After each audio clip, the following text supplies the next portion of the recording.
أبو علي نورت شلتنا وليالي الأنس في دنيتنا.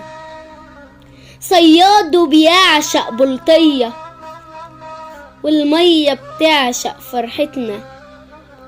طول عمره بيخلص لصحابه من صغره أو حتى شبابه، ونروحت في يوم ناحية بابه تلقاه بيشدك ناحيتنا.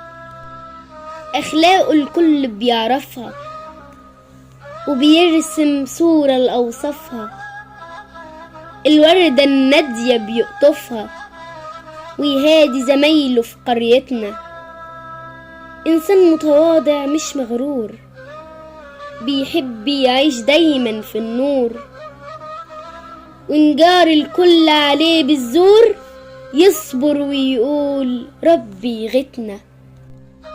أبو علي إنسان طيب مجدع، لا بيكذب ولا عمره بيخدع، قاعد في قلوبنا ومتربع وبيفرح لو تيجي سيرتنا.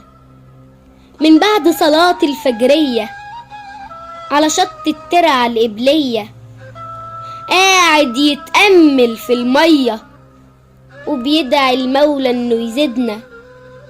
بيحافظ دايما على دينه وصلاحه شامع على جبينه، بدعيله المولى الله يعينه ويصونه الأهل وصحبتنا، ويصونه الأهل وصحبتنا.